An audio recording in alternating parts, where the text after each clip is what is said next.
Friends, now we have moved in the next lecture, and in this lecture we will cover about some questions, and we are dealing with the questions but not with the topics.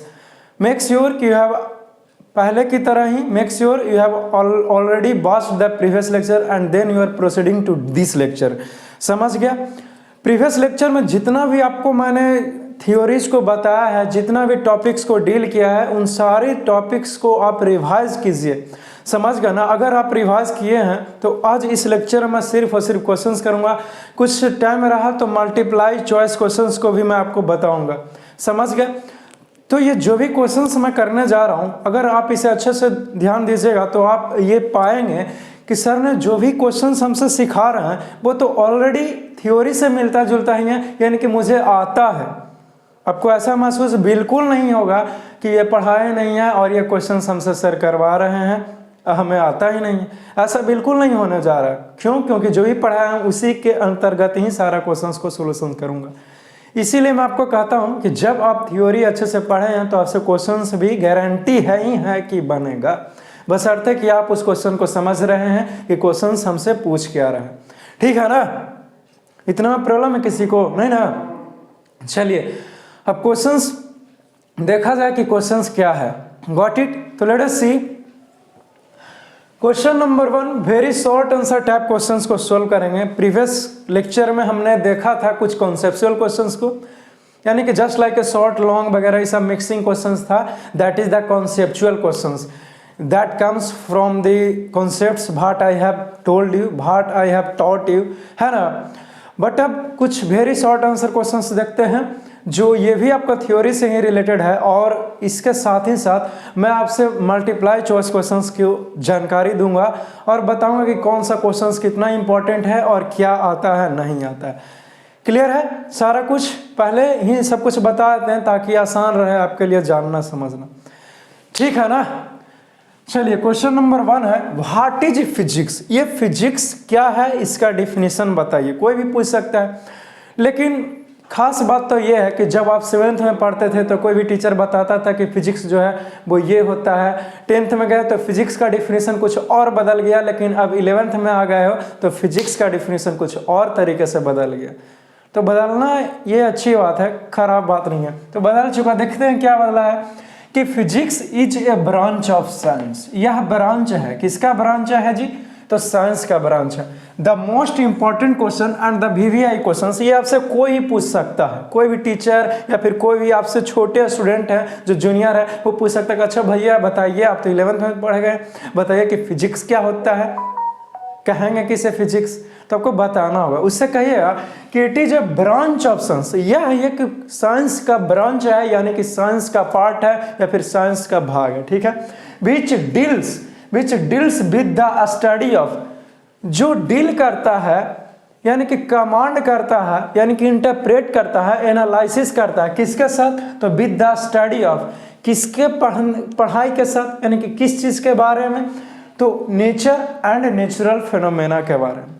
Nature and natural phenomena वही हुआ, एक ही line में nature ही बोल सकते हैं। Nature and natural phenomena लिख दिया ताकि ज्यादा अच्छा लगे। ठीक है ना?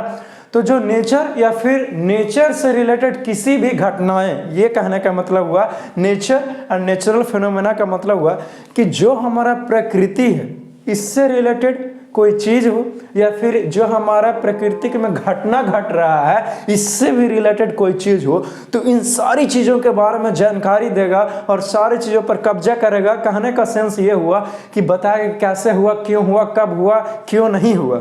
कौन? Who will tackle this problem. तो this problem will tackle the branch of science which is named physics.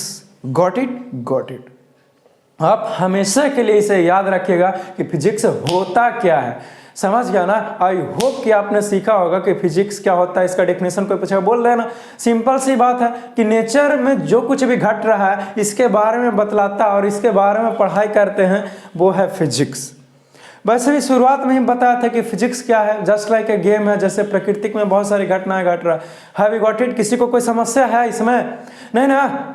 Very good. और ये क्वेश्चंस को डबल टिक आउट कर दिया हूं, सिंगल टिकट मैं नहीं करता, मैं जब भी करूँगा डबल नहीं तो ट्रिपल, डबल से ज़्यादा ही करूँगा, डबल से नीचे नहीं। Don't talk, listen to me. तब क्वेश्चन नंबर 2 देखते हैं। क्वेश्चन नंबर 2 नेक्स्ट है कि what is a scientific law. ये साइंटिफिक लॉ क्या है, इसका डेफिनेशंस क्या होगा। तो मैं यहाँ पे बताया हूँ कि द जनरल स्टेटमेंट, यह एक जनरल स्टेटमेंट होगा of happenings in nature after repeated observations and experiments is known as scientific law. देखिए साइंटिफिक लॉ जो है वो इसे भी आपको याद रखना होगा। वैसे तो हर एक चीज़ ही मेरे लिए इंपॉर्टेंट है, बट फिर भी इसके ऊपर आपको खास ध्यान रखना है। वो ये है, जैसे आप कुछ पूछते हैं कि साइंटिफिक तरीके से बताओ ना, इसी में बता दें हमको मन नहीं भरा सर, कुछ और लॉजिकल तरीके बताए। नहीं तो आप बोलते हैं टीचर से क्लासरूम में कि सर कुछ एक्सपेरिमेंट करके बताइए, कुछ और समझ, कुछ लॉजिक दीजिए, कुछ साइंटिफिक मेथड बताइए, कुछ साइंटिफिक लॉ कुछ है, इस प्रकार से करते हो ना। तो साइंटिफिक लॉ हमारा क्या हुआ, देखिए यहाँ पे साफ साफ लिखा गया, एक स्टेटमेंट है जो हैपनिंग इन नेचर, जो हमारा प्रकृति में घटना घट रहा है। देखिए सबसे पहले इसको साइंटिफिक लॉ को समझना है तो जस्ट लिसन टू मी, ठीक है। जब हम बार बार ऑब्जर्व करें, बार बार किसी चीज़ को देखें, एक जगह पर एकदम रुका नहीं तो क्या हुआ, रुक करके देखेंगे, और बार बार एक्सपेरिमेंट कर रहे हैं, बार बार एक ही चीज़ हो रहा है, बार बार एक्सपेरिमेंट, बार बार एक ही चीज़, बार बार ऑब्जर्व कर रहे हैं तो भी एक ही चीज़ हो रहा है हमारे नेचर में, तो वो हमारा साइंटिफिक लॉ हो जाएगा। जैसे कि हम कई सालों तक, जब से मैं जन्म लिया हूँ सच कहिए इंडियाज़ में, तो रात होता है फिर दिन होता है, फिर रात होता है फिर दिन होता है, रात दिन, डे नाइट, डे नाइट, इस प्रकार से डे रात होते रहता है, ठीक है ना, अच्छी बात है। तो मैं बोल सकता हूं कि दिन के बाद रात आएगा, रात के बाद दिन आएगा। तो हमने भी एक लॉ दे दिया, एक नियम दे दिया, एक कानून दे दिया कि दिन के बाद क्या आएगा, तो रात आएगा, ठीक है ना। आफ्टर लाइफ यानी कि जीवन के बाद क्या होगा, तो डेथ होगा, ठीक है। लाइफ है तो डेथ होगा। तो ये लाइफ दे दे, क्यों, क्योंकि बार बार ऑब्जर्व किया हमने जी और पाया कि दिन के बाद रात ही आ रहा, रात के बाद भी दिन ही आ रहा, तो क्यों नहीं बोल सकते हैं, एक लाख क्यों नहीं दे सकते हैं, दे सकते हैं, ऑफ कोर्स। तो जस्ट लाइक वही तो है हमारा साइंटिफिक लॉ, वही तो एक जनरल स्टेटमेंट है, साधारण सा स्टेटमेंट है ऑफ हैपनिंग इन नेचर, जो नेचर में हट रहा है। लेकिन सुनिए, आफ्टर रिपीटेड ऑब्जर्वेशन, जब बार बार ऑब्जर्वेशन करें और एक्सपेरिमेंट करने के बाद भी वही चीज हो रहा है, तो is known as scientific law. तो उसे ही हम लोग साइंटिफिक लॉ को नाम देते हैं। बार बार ऑब्जर्वेशन और एक्सपेरिमेंट से पता चले कि वही चीज हैपनिंग्स इन नेचर, एक ही चीज हो रहा है, तो वही हमारा साइंटिफिक लॉ कहलाता है। समझ गया ना, इसमें कुछ खास है ही नहीं, क्या नहीं समझ में आ गया होगा। I hope you are getting my point. Next है कि व्हाट इज थ्योरी। अब ये थ्योरी क्या है, इसका डिफिनेशन बताइए। मैं यहाँ पर लिखा हूँ कि the speculations on the basis of determined scientific laws is known as theory. जो भी हमारा स्पेकुलेशंस होगा, स्पेकुलेशंस होने जा रहा है, बोलिए किसके ऊपर, साइंटिफिक लॉ क्या होता है, इसको में किसी की समस्या है नहीं ना, क्लियर होता है। तो साइंटिफिक लॉ के आधार पर जो भी हमारा स्पेकुलेशन होगा वही हमारा थ्योरी कह रहेगा। नहीं समझ में आया ना, स्पेकुलेशन के मीनिंग पूछेगा, पता है हमको, क्या तुम पूछ सकते हो। देखिए स्पेकुलेशंस का हिंदी होता है अनुमान। क्या होता है जी, अनुमान, यानी कि अनुमान लगाना। तो जो हमारे पास साइंटिफिक लॉ है, उस साइंटिफिक लॉ के आधार पर हमने जो अनुमान लगाया है वही हमारा क्या कहलाएगा, that is the theory, which is known as the theory. वही एक थ्योरी का पार्ट है या फिर रूप कहिए। समझ गया ना, चलिए अच्छी बात है, वही लिखा हूं। फिर क्वेश्चन नंबर 4 देखते हैं कि व्हाट इज ए मॉडल। अब ये मॉडल क्या है, फिजिक्स की मैं बातें कर रहा हूं कि फिजिक्स में मॉडल का मतलब क्या होता है। तो मैं लिखा हूं कि ये model is a visual picture of the phenomena under study. Model जो है वो एक विजुअल पिक्चर है, ध्यान दीजिएगा कैसा है जी, तो विजुअल पिक्चर। हाँ पता है, पिक्चर बोल दिए तो विजुअल कहना जरूर नहीं, लेकिन क्या पता आप में से कोई रहे दृश्य पिक्चर है, काल्पनिक है, दिमाग में क्रिएट कैले है और सच में है भी नहीं, तो कुछ भी हो सकता है। इसीलिए इट इज़ कंपलसरी, हाँ लिख दीजिएगा। अगर आपसे कोई एग्जामिनेशन में पूछता है या फिर कोई चाइल्ड पूछ दे, या फिर चाइल्ड कहने का मतलब कोई आपसे छोटा जूनियर क्लासेस का स्टूडेंट पूछ दे कि बताइए भैया हमको मॉडल के बारे में, तो आप उससे कहना कि मॉडल जो है वो हमारा visual picture of the phenomena under study. फिर से बता रहा हूं मॉडल क्या है। तो मैंने कहा कि मॉडल जो है वो एक विजुअल पिक्चर है। जैसे एक एग्जांपल से मैं आपको समझाने का प्रयास करता हूं। जैसे सपोज दैट किसी चीज के बारे में स्टडी कर रहा हूं जी, ठीक है ना। जैसे कि कोई ताजमहल बनाया है या फिर रेड फोर्ट बनाया है, तो रेड फोर्ट बनाने से पहले उसके दिमाग में एक ख्याल आया होगा या फिर एक ऐसे ही पिक्चर बनाया होगा, पेंटिंग किया होगा, स्केचिंग किया होगा, चाहे कुछ भी कि यहाँ पे ये पिलर होना चाहिए, ये डिजाइन होना चाहिए, इस प्रकार से होना चाहिए, फिर यहाँ पे ये द्वार होना चाहिए, गेट होना चाहिए, विंडोज वगैरह जो भी हो, बालकनी होना चाहिए। तो that is the visual picture, वो भी विजुअल पिक्चर, वो भी एक मॉडल का ही रूप है। अंडर स्टडी यानी कि जिसके बारे में हम स्टडी करते हैं, पढ़ाई करते हैं, उसको एक पिक्टोरिकली, कंप्यूटर का टर्म है पिक्टोरिकली, यानी कि पिक्चर के माध्यम से उसको दर्शाएं, स्ट्रक्चरली भी बोल सकते हो या फिर डायग्रामेटिकली, तो वही हमारा क्या कहलाता है, मॉडल कहलाता है। अब किसी को समस्या है, नहीं ना गॉट क्लियर होता है जी, क्लियर होता है, तो इसे लिख लीजिए, फिर आगे कुछ और क्वेश्चंस की मैं बातें करता हूँ, ठीक है ना। Now let us talk about these questions, ठीक है। तब we are dealing with some questions and now here the question number 6. The question number 6 is that what is the basic difference between science and technology? You should must keep in mind what is the question. The question is difference between science and technology, but the most basic difference यानी कि शुरुआत का जरा सा क्या difference है वो बताइए, एकदम पूरा बड़े पैमाने पर नहीं, बस थोड़ा सा बताइए कि क्या डिफरेंस हो सकता है, क्योंकि we are dealing with the very short answer type question. Yes or no? Yes na? Let us see. Here I have mentioned that science is the study of laws of nature. Actually science is nothing but it is the study of about the natures, कि how nature behaves just like that, how nature is going to behave, or भाई there is maybe some rules and regulations for the natures to behave just like this, and there may be some laws, and that laws of the nature is about the science. Got it? मैंने बोला ये भी कि जो हमारे nature में कुछ घट रहा है वो कुछ रीजन के चलते घट रहा होगा, कुछ रूल्स होगा, कुछ कानून होगा, है ना जी। तो वो रूल्स को पढ़ना, उस रूल्स को जानना हमारा साइंस है, इज अबाउट द साइंस। समझ गए? कोई पूछा कि क्या होता है साइंस, तो कहा था ना कि science is the study of laws of nature, यानी कि जो नेचर में कुछ घट रहा है उसके पीछे का रूल क्या है, लॉ क्या है, उसको जानना हमारा साइंस है, ठीक है ना। ठीक है, तो टेक्नोलॉजी क्या हुआ भाई, तो जो टेक्नोलॉजी है हमारा, उस लॉ का इस्तेमाल करके नया नया चीज़ों को आविष्कार करना, नया नया चीज़ों का इन्वेंशन करना, यही हमारा टेक्नोलॉजी का काम है।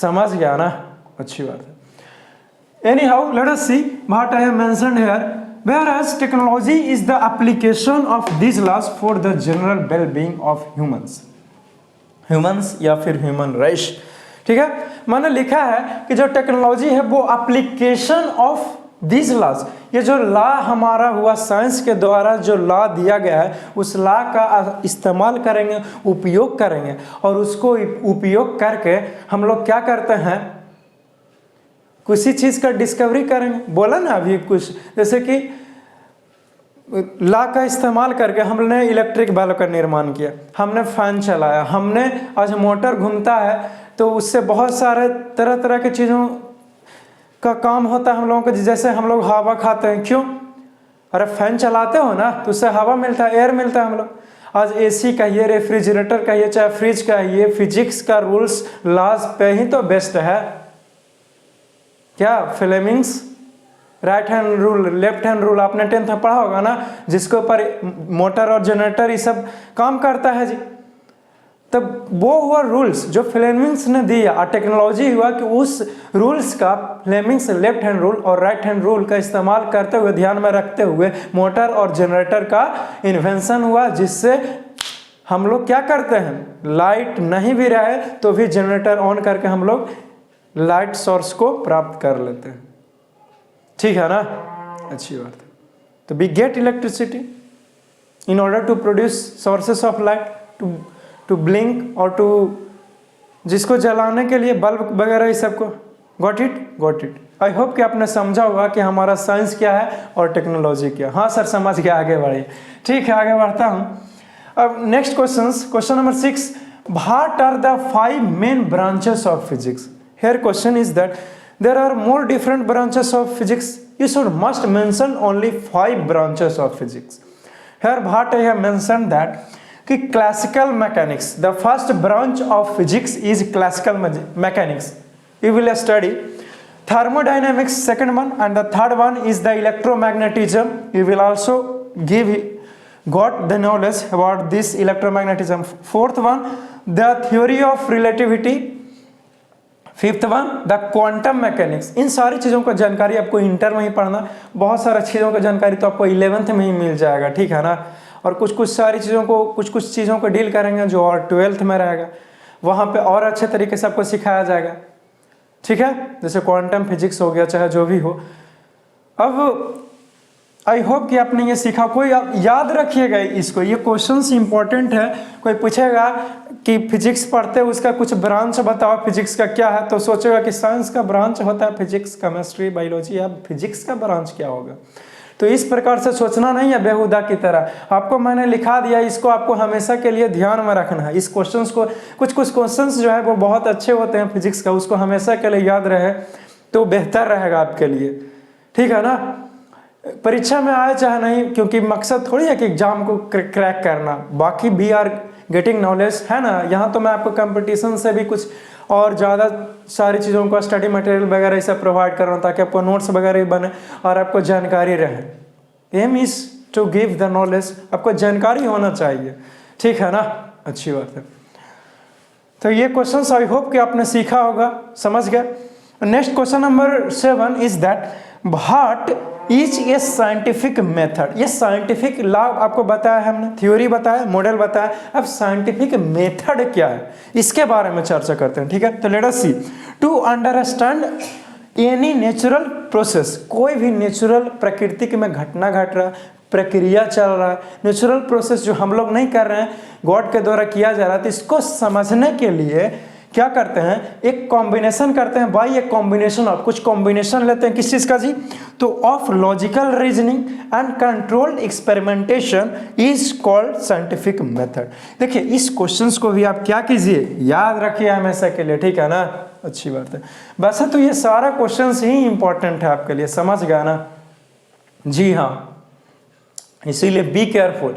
कोई पूछता है कि साइंटिफिक मेथड क्या होता है, आप उससे कहिएगा कि देखो भाई साइंटिफिक मेथड जो है वो एक कॉम्बिनेशन, हम जैसे नेचुरल प्रोसेस, प्राकृतिक घटनाओं जो भी घट रहा है उसको समझने के लिए हम लोग क्या करते हैं, एक कंट्रोल्ड वे में कुछ एक्सपेरिमेंट करते हैं, ठीक है. और क्या किया गया, एक्सपेरिमेंट के साथ साथ कुछ लॉजिकल प्रक्रिया, यानी कि दिमाग लगा कि ऐसे होता है, ये होता है.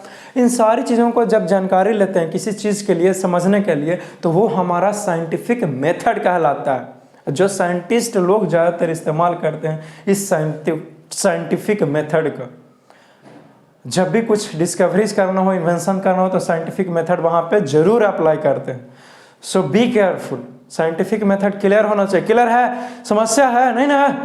ध्यान से सुन रहे हो ना, हो गई नहीं समस्या, और नहीं तो क्या. एनी हाउ आप इसे लिख लीजिए, फिर से मैं और कुछ क्वेश्चंस आपके साथ प्रस्तुत करता हूँ, ठीक है ना.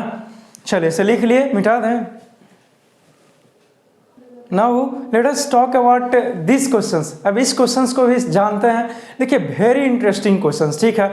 मैं तो कहता हूँ कि एग्जामिनेशन में आपसे पूछे चाहे नहीं पूछे, लेकिन ये क्वेश्चंस जो है वो हमेशा के लिए समझ जाइए और याद रखिए. क्यों? क्योंकि ये क्वेश्चंस बहुत ही इंटरेस्टिंग है, सच में है. और आपसे शायद कोई भी पूछ सकता है, कहीं भी पूछ सकता है. आपके छोटे स्टूडेंट्स भी पूछ सकते हैं कि ऐसे हुआ बताइए, चाहे आप ही को कहीं एक्सप्लेनेशन करने का मौका मिले. बार बार बोलता हूँ, इसका मतलब है कुछ तो खास है, ठीक है ना. तो आपको हमेशा ध्यान में रखना चाहिए. Got it? Now let us see what is classical physics. अब ये क्लासिकल फिजिक्स आपको बताया था कि नहीं बताया था कि क्लासिकल फिजिक्स क्या है, मॉडर्न फिजिक्स क्या है, सब कुछ पढ़ाया हुआ है ऑलरेडी, मैंने ही आपको बताया है, कहीं और जाने की जरूरत नहीं है, ठीक है ना. तो क्या बताया था क्लासिकल फिजिक्स के बारे में? बताया था कि 1890 के पहले, यानी कि the physics prior to 1890 is known as classical physics. Prior का हिंदी मीनिंग होता है पूर्व. क्या होता है? पूर्व. यानी कि 1890 के पहले जो कुछ भी फिजिक्स में डिस्कवरी हुआ, इन्वेंशंस हुआ और जो कुछ भी जानकारियां दिया गया उसको क्लासिकल फिजिक्स में रखते हैं जी। और इसी हमारा क्लासिकल फिजिक्स का को दूसरा नाम से भी बोलते हैं, लोग इस्तेमाल करते हैं, मैं भी बोलता हूँ, वो है ओल्ड फिजिक्स। क्यों? क्योंकि उसके पहले वाला सब कुछ होता है पुराना और उसके बाद वाला तो नया ना जी। तो ओल्ड फिजिक्स बोलते हैं क्लासिकल फिजिक्स को। 1890 यानी एक ऑब्जेक्टिव में भी एक क्वेश्चन में पूछ सकता कि the physics prior to 1890 dash is called dash दे देगा। ऑप्शन ए में क्लासिकल, मॉडर्न, ऐसे ही करते रहेगा, बोथ है या फिर डी में नन। तो क्लासिकल कीजिएगा, ठीक है ना। फिर ओल्ड रहेगा तो ओल्ड फिजिक्स भी होगा, इसीलिए कोई कंफ्यूजन नहीं होगा। मैं आपको पहले से ही हाई अलर्ट कर दे रहा हूँ, समझ गया ना, अच्छी बात है।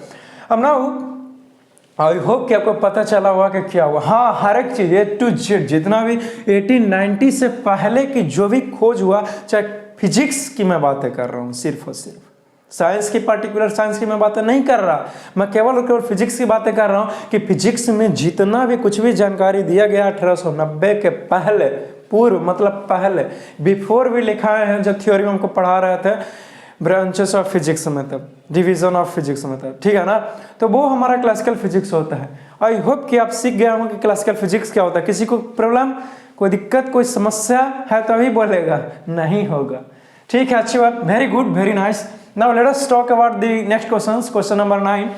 What is modern physics? ये मॉडर्न फिजिक्स क्या? मैं बोल दिया कि इस क्वेश्चंस को भी डबल टिक आउट कर लीजिएगा, and the most important questions, ठीक है। लिखा हूं कि the physics after 1890 is known as modern physics, यानी कि जो 1890 के दशक में जो भी हमारा कारनामा किया गया है साइंटिस्टों के द्वारा, डिस्कवरी से रिलेटेड, कुछ भी खोज से रिलेटेड, तो वो हमारा मॉडर्न फिजिक्स के अंतर्गत आता है, ठीक है, अच्छी बात है। 8 से लेकर के जेड तक लगी, कुछ भी छोटा सा भी चीज क्यों ना हो, लेकिन वो क्या 1890 के बाद वो काम किया गया फिजिक्स में, तो हाँ, तो वो मॉडर्न फिजिक्स में आएगा। इसमें किसी को कुछ समस्या है नहीं ना? चलिए, अच्छी बात है। Next question number 10, let us see water conservation law. इस क्वेश्चंस को भी आप क्या कीजिएगा, हमेशा के लिए याद कीजिए, याद रहे कंजर्वेशन लॉज। कोई बच्चा सोचता है कि कंजर्वेशन लॉ का मतलब होता है neither created not destroy, energy को ना तो हम लोग निर्माण कर सकते हैं और ना ही उसको नष्ट कर सकते हैं, लेकिन ऐसा सोचना उचित नहीं है आपके लिए कि कंजर्वेशन का मतलब ये हुआ। देखिए यहाँ पे मैं वो अगर ऐसा सोचता है तो वो कंजर्वेशन ऑफ एनर्जी कहलाएगा, बात को समझिए। मैं यहाँ पे क्या पूछा आपसे, सिर्फ और सिर्फ कंजर्वेशन लॉ पूछा हूं। कंजर्वेशन जो लॉ है, नियम है, वो होता क्या है, सिर्फ और सिर्फ ये क्वेश्चन है। Got it? क्लियर है, अच्छी बात है। तो let us see here what I have mentioned, here mentioned that those laws, यानी कि वैसा कोई भी लॉ है, रूल्स है, वो क्या करता हो, those laws of nature which state, वैसा कोई हमारा प्रकृति का नियम है जो विच स्टेट, यानी कि जो कहता है क्या, तो दैट सम फिजिकल क्वांटिटी, यानी कि कुछ फिजिकल क्वांटिटी है।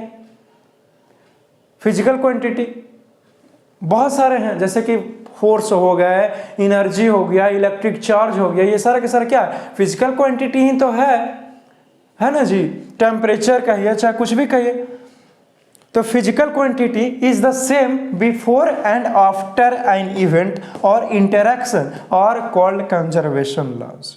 आपको यह भी बताया था कि जो कंजर्वेशन लॉज है वो वैलिड होता है केवल और केवल आइसोलेटेड सिस्टम में।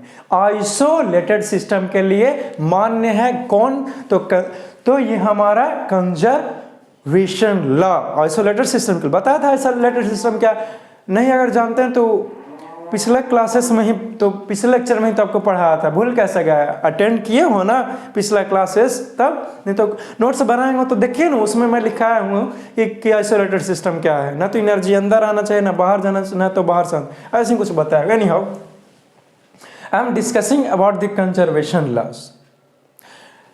Suppose that if you have some physical quantity, ठीक है, कोई दिक्कत नहीं, जैसे एनर्जी फिजिकल क्वांटिटी है, इलेक्ट्रिक चार्ज फिजिकल क्वांटिटी है, और ये फिजिकल क्वांटिटी के साथ कुछ घटना घटता है, कुछ होता है, तो घटना घटने से पहले और घटना घटने के बाद सेम रहे, अमाउंट जो है वो सेम रहे, तो ऐसा क्वांटिटी जो है वो कंजर्व क्वांटिटी है। और इसी कंजर्व क्वांटिटी को जो लॉ बताता है, प्रूव करता है, वो हमारा कंजर्वेशन लॉज कहलाता है। सर आप चले थे हमको समझाने के लिए कंजर्वेशन लॉज, और कंफ्यूजन हो गया सर, ये कंजर्व क्वांटिटी कहाँ से लाया बीच में। अच्छा ठीक है, कोई बात नहीं, मैं आपको फिर से बताता हूँ, और कंजर्व क्वांटिटी को मैं अभी साइड में रखता हूँ, ठीक है। अब कोई दिक्कत है नहीं ना, listen to me. Conservation law क्या हुआ, ठीक है। तो वैसा कोई भी हमारा प्रकृति का नियम जो ये साबित करता है फिजिकल क्वांटिटी के बारे में कि वो इवेंट यानी कि उसके साथ घटना घटने से पहले और घटना घटने के बाद वो सेम है, ऐसा कोई लॉ, प्रकृति का नियम ये चीज़ को साबित करे फिजिकल क्वांटिटी के लिए कि वो सेम है घटना घटने के बाद और पहले भी, तो इसी तरह का लॉ को नाम देते हैं कंजर्वेशन लॉ। बात समझ में आई स्टूडेंट? समझ गया ना? बदमाशी नहीं करना है। एनी हाउ आई होप कि आप सीख गए होंगे कि कंजर्वेशन लॉ कहते किसे हैं। तो अब जितना भी मैंने very short answer type questions था, अब मुझे नहीं लगता कि और भी कुछ होगा। वैसे बनाने का तो और भी बहुत सारे क्वेश्चंस मैं अपने मन से भी बना सकता हूँ और आपको बता सकता हूँ, बट वो क्या ज़्यादा नहीं हो जाएगा? हो जाएगा ना। तब इसीलिए इतना ही मैं रखता हूँ, आपको ये वेरी शॉर्ट आंसर क्वेश्चंस को इतना तक ही रखता हूँ। फिर और देखते हैं कुछ शॉर्ट आंसर टाइप क्वेश्चंस जो इंपॉर्टेंट लगता है वो आपसे करवाया जाएगा, आपको बतलाया जाएगा, ठीक है। तो मिलते हैं शॉर्ट क्वेश्चन के साथ इसी लेक्चर में, बने रहिए, इसे नोट कीजिए, ठीक है ना। Now we will see about the next type of the questions, that is the MCQ, that means multiply choice questions. Multiply choice questions को सोल्व करते हैं और इसके बारे में आपको जानकारी दूंगा, ठीक है ना। बहुत तरह तरह के क्वेश्चन सोल्व किया, कॉन्सेप्चुअल क्वेश्चन भी, वेरी शॉर्ट क्वेश्चन भी। अब कुछ मल्टीप्लाई चॉइस क्वेश्चंस को मैं आपसे सिखाता हूं जो कॉम्पिटिटिव लेवल के एग्जामिनेशन में आता है। मैं बोर्ड लेवल के एग्जामिनेशन की बात नहीं कर रहा, इसमें से ना के बराबर आ जाए बोर्ड में, लेकिन कॉम्पिटिशन्स में जो आते हैं मैं उन सारे क्वेश्चंस को बताता हूं कि किस तरह का क्वेश्चंस आता है। समझ गया ना? शायद इसी में से कोई एक आ भी सकता है, कौन जान ले, कुछ भी हो सकता है, बट मैं आपको आइडियाज दे रहा हूँ कि कैसे आते हैं। जैसे देखिए यहाँ पे पहला क्वेश्चन है, the physicist who discovered the law of gravitation was.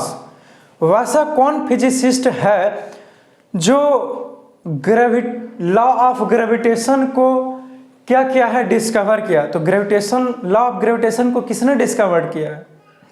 अब तुम्हारे दिमाग में ख्याल आ रहा होगा कि सर आपने फिजिकल वर्ल्ड में तो ये नहीं पढ़ा है सर कि लॉ ऑफ ग्रेविटेशन को किसने डिस्कवर किया। तो क्या हुआ, पढ़े हो ना 9th में, तो यही तो है कंपटीशन का कमाल कि कहीं से भी पूछ सकता है, और नहीं तो क्या, इतना आसान समझते हो। तो न्यूटन साहब ने किया था, तो न्यूटन पर लगा देना है यहाँ पे, ठीक है ना। फैराडे नहीं किया, चैडविक भी नहीं किया, क्यूरी भी नहीं, किसने किया है? न्यूटन ने। नेक्स्ट क्वेश्चन देखते हैं कि the theory of relativity was proposed by, यानी कि जो थ्योरी ऑफ रिलेटिविटी रहा वो किसके द्वारा दिया गया, बताया गया, बोला गया? क्या न्यूटन के द्वारा या फिर बोर के द्वारा, आइंस्टीन साहब ने दिया कि नन ऑफ दिस, यानी कि इनमें से कोई नहीं। तो ऑब्वियस सी बात है, आइंस्टीन को कौन नहीं जाता है, इन्होंने ही तो दिया था थ्योरी ऑफ रिलेटिविटी, है ना। तो याद रखिएगा, ये क्वेश्चंस हमेशा के लिए याद रखिए, ठीक है ना।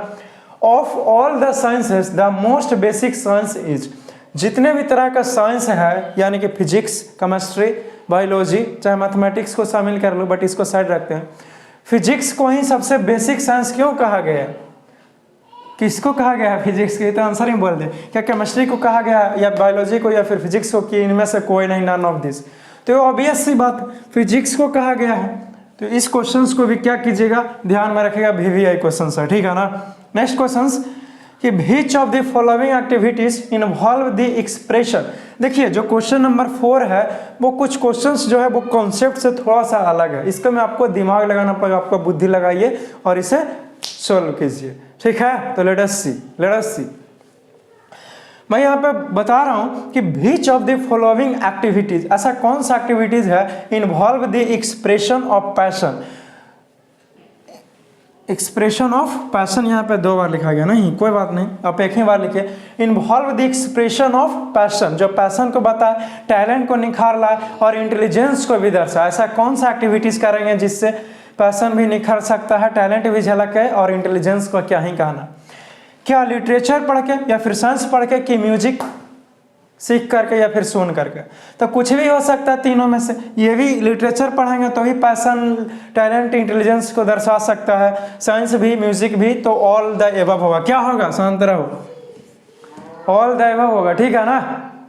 तो देखिए ये क्वेश्चंस नंबर जो 4 था वो कुछ अलग क्वेश्चंस था। बच्चा लोग यहाँ पे कंफ्यूजन करता है कि यहाँ पे तो पढ़ाई ही नहीं हुआ, सिलेबस से नहीं आ रहा, क्या हमारे लिटरेचर होगा। हमको लगता है साइंस होगा, क्योंकि बार बार साइंस ही सर पढ़ाते थे, साइंस ये है वो है, तो लाओ साइंस मार के निकाल देते हैं, और यहाँ पे हो जाएगा मिस्टेक, नंबर गया कट, और 1 नंबर से कोई फर्स्ट एंड सेकंड आ जाता है। मैं करीब से देखा हूँ, मुझे पता है। सर क्या आप आए हैं क्या, उससे क्या जानना है आपको, हटाइए ना ये सब बातें। Next question number 5, now listen to me. The classical physics is applicable to, classical physics जो है वो किस चीज़ के लिए अप्लाई कर सकते हैं? बहुत सारी चीज़ों के लिए, बट यहाँ पे जो ऑप्शन है उसके अनुसार से ना चलोगे। वैसे तो बहुत कुछ कर सकता हूँ, लेकिन जो आपके पास ऑप्शन है उसके अनुसार चलिएगा ना। लेट अस सी, पहला है माइक्रोस्कोपिक वर्ल्ड। क्या माइक्रोस्कोपिक वर्ल्ड के लिए फिजिक्स काम करेगा, यानी कि छोटे छोटे पार्टिकल्स के लिए। दूसरा है मैक्रोस्कोपिक वर्ल्ड, यानी कि बड़ा बड़ा चीज़ों के लिए। तीसरा है बोथ, यानी कि माइक्रोस्कोपिक भी चलेगा और मैक्रोस्कोप। और डी है काइनोट से, यानी कि कह नहीं सकते हैं, ऐसे होता है जी कि कह नहीं सकते हैं। तो माइक्रोस्कोपिक का मतलब हुआ छोटे छोटे पार्टिकल्स के लिए, जो क्वांटम फिजिक्स वगैरह ये सब न्यूक्लियर फिजिक्स डील करता है, मॉडर्न फिजिक्स। क्लासिकल नहीं करेगा। मैक्रोस्कोपिक ये करेगा, बड़ा बड़ा चीज़ों के बारे में ये बताता है, यानी कि बड़े बड़े मॉलिक्यूल्स वगैरह ये सब के बातें करेगा। जैसे क्या, जैसे सूक्ष्म चीज़ होता है ना, एटम्स, इलेक्ट्रॉन वगैरह ये सब छोटे छोटे चीज़, जो मॉडर्न फिजिक्स उसके बारे में बताएगा, क्लासिकल फिजिक्स नहीं। तो ये मैक्रोस्कोपिक यानी कि बड़े लेवल पर बात करता है ये क्लासिकल फिजिक्स। लेकिन ये ना समझो कि ये वेरी गुड हो गया बड़े लेवल पर, यही वेरी गुड ही है माइक्रो जो मॉडर्न है, ठीक है ना। तो आई होप कि आपने इस क्वेश्चंस को लिखा होगा और समझ भी गए होंगे। तो इसे तुरंत लिखिए और मैं कुछ और ऑब्जेक्टिव क्वेश्चंस आपको बताता हूँ जो कॉम्पिटिटिव एग्जामिनेशन में आपको पूछे जाते हैं, ठीक है ना। चलो लिख लिया, मिटा दें। Now let us talk about this questions. अब इन सारे क्वेश्चंस की जानकारी मैं देता हूं आपको, ठीक है। आई होप कि आप मल्टीप्लाई चॉइस क्वेश्चंस को कर पा रहे होंगे। कुछ जो क्वेश्चंस है ये कॉम्पिटिटिव एग्जामिनेशन के लिए। तो कॉम्पिटिटिव एग्जामिनेशन में अक्सर क्वेश्चन जो है वो थोड़ा सा ऊपर नीचे डाउन चलते रहता है। खैर मैं आपको इसीलिए बता रहा हूँ ताकि आपको ऐसा नहीं लगे कि सर ने बताया ही नहीं है। तो कैसे क्वेश्चन ऐसा भी आ सकता है क्या, तो हाँ ऐसा भी आ सकता है, इसीलिए बी केयरफुल, ठीक है ना। तो let us see, question number 6 है कि इलेक्ट्रॉन वाज डिस्कवर्ड बाय। अब इलेक्ट्रॉन का डिस्कवरी किसने किया है? बताया था ना कि इन्वेंशन कब, कौन सा ईस्वी में किया, ये भी आ सकता है। तो सारा कुछ आपको चार्ट डायग्राम के रूप में मैंने आपको से लिखा रखा है, तो आपको ध्यान देना चाहिए। क्वेश्चन आ गया ना कि इलेक्ट्रॉन का डिस्कवरी किसने किया? क्या आइंस्टीन ने किया, बी में फैराडे ने, सी में बोर ने, डी में जे थॉमसन ने, किसने किया? तो करेक्ट आंसर जो है वो जे थॉमसन हो जाएगा, यानी कि जे थॉमसन सर ने ही किया है। क्वेश्चन नंबर 7 है who is the greatest physicist of the 20th century, यानी कि 20वां सदी का सबसे महान साइंटिस्ट किसको बोला गया? ऑप्शन ए में है क्या चैडविक को, बी में क्या जे थॉमसन को बताया गया, या फिर सी में बोर साहब को बोला गया, या फिर डी में आइंस्टीन सर को। इसमें सोचना ही नहीं है, रिलेटिविटी को दिया आइंस्टीन ही है 20वां सदी का सबसे हीरो कहिए चाहे बादशाह कहिए साइंटिस्टों का, ठीक है ना, ग्रेटेस्ट फिजिसिस्ट है ये। 8 है कि जे थॉमसन बिलोंग्ड टू, यानी कि जे थॉमसन जो है वो कहाँ का रहने वाला, यानी कि कहाँ का वासी है, कहाँ है, कब से उसका जन्म हुआ, यही तात्पर्य हुआ। क्या इंग्लैंड का था, अमेरिका का था, कि फ्रांस का था, या फिर डी में इंडिया का था? इंडिया का तो ये था नहीं, तो किसका था वह, कहाँ का ये रहने वाला था? तो इंग्लैंड का। समझ गया ना, अच्छी बात है। तो इंग्लैंड इसमें लगा लेगा। सभी कोई टिक आउट कर लिए? किसी को कोई प्रॉब्लम है? नहीं ना। बिलोंग टू का मतलब हुआ कि कहाँ से वो बिलोंग करता है, कहाँ का रहने वाला वो था जे थॉमसन। तो कहाँ का था जी? तो इंग्लैंड का था। फिजिक्स इज, फिजिक्स क्या है? तो एक्सपेरिमेंटल साइंस है। क्या एक्सपेरिमेंटल साइंस है या फिर क्वांटिटेटिव साइंस है? या फिर ये बताइए कि द मोस्ट बेसिक साइंस है कि ऑल द अबव, तो ऑल द अबव है। फिजिक्स जो एक्सपेरिमेंट भी करते हैं क्वांटिटेटिव, यानी कि कितना ज़्यादा है, छोटा है, बड़ा है, इन सारी चीज़ों को डील कर सकता है physics. The most basic science यानी कि हर एक चीज़ में ही फिजिक्स को अप्लाई करते हैं। फिजिक्स और केमिस्ट्री और मैथमेटिक्स होता है ना, तो मोस्ट बेसिक साइंस हुआ। क्लियर है? इसमें प्रॉब्लम है नहीं ना? Question number 10 and the last questions and the final questions. The laws of electromagnetic induction were discovered by, जो हमारा इलेक्ट्रोमैग्नेटिक इंडक्शन का जो नियम है, कानून है, वो किसके द्वारा डिस्कवरी किया गया? क्या फैराडे के द्वारा, न्यूटन साहब के द्वारा, बोर के द्वारा, कि जे थॉमसन के द्वारा? किसके द्वारा? तो फैराडे के द्वारा। ठीक है ना? तो इतनी सारी चीज़ों को आप नोट करेंगे, इसमें फैराडे के द्वारा किया गया है। तो आई होप इन सारे क्वेश्चंस को आप क्या कीजिए, एक बार नोट कीजिए। कर लिए? मिटा दे? अच्छी बात है, रुक जाओ। तब नाउ लिसन टू मी। तो आई होप कि आपने इतनी सारी चीज़ों को अच्छे से पढ़ते होंगे। अब जितने भी मैं आपको जानकारी देता हूँ, अच्छे से नोट्स बनाइए और इन सारी चीज़ों को घर पे बैठ करके एक बार खुद से रिवाइज कीजिए। जहाँ भी आपके नज़दीकी जो टीचर है, जहाँ से आप कंसल्ट कर सकते हैं, उनके पास जाइए, कहिए कि सर हमसे ही कुछ पढ़े हो, या फिर कुछ आपको मिसिंग लगता है तो आप उनसे कंसल्ट कर सकते हो, या फिर पर्टिकुलर कमेंट, चाहे जो से भी आपको सुविधा लगे, मैसेज कर सकते हो। मोहलत मिला, फुर्सत में रहूँगा तो ज़रूर मिलने आऊँगा, यानी हाँ ज़रूर बताऊँगा। तब चाहे एक कोई वर्ड ऐसा लगता है कि सर ने इसके बारे में ज़्यादा एक्सप्लेन नहीं किया, तो उन सारी वर्ड को आप क्या कीजिए, गूगल पे भी सर्च कर सकते हो। लेकिन बहाना नहीं करना कि पढ़ नहीं पाया, जानकारी नहीं था। ठीक है ना? और जो भी आपका कोई भी और टीचर्स होंगे यूट्यूब पर, अगर मैं तो बहुत सारे चीज़ों को एक ही बार में नहीं ना चैप्टर्स को कंप्लीट कर सकता हूँ, ये तो सच्चाई है ना? तो कुछ कुछ बताया हूँ, तो उनको देखिए, और जो कुछ भी नहीं है उपलब्ध, वो कहीं और से आप यूट्यूब पे जा करके उनके माध्यम से आप दूसरे टीचर का एंजॉय कर सकते हैं। ठीक है? मैं किसी का नाम नहीं बताऊँगा, ऐसा लगा जैसे मैं मार्केटिंग कर रहा हूँ। तो एनी हाउ, तो बाकी आप ख्याल कीजिए अपना, खुद वह समझदार हैं। ठीक है ना? तो जो चैप्टर था आपका इंट्रोडक्शन टू फिजिक्स, ये पूर्ण रूप से मैंने समाप्त किया बहुत अच्छे तरीके से। और भी चैप्टर्स को मैं बहुत जल्द आपके लिए लाने के लिए प्रयास करूंगा। हो सकता है कि कोई और क्लासेस में इंटरव्यू लेके जाऊंगा, but you should must have the patience. Patience is also the part of the success. Patience भी एक सफलता है, लेकिन आप नहीं धैर्य रखना, नहीं तो टाइम निकल जाएगा, पता चलेगा कि पढ़ भी नहीं पाया। तो मैं ये नहीं कह रहा, मैं कह रहा हूँ कि पढ़ाई लिखाई कीजिए, पेशेंस का चीज़ है, आराम से कीजिए, फ्री माइंड में। ठीक है ना? Don't take a stress. तो फिर से मिलेंगे कुछ नेक्स्ट चैप्टर के साथ, कुछ नए अंदाज में। ठीक है?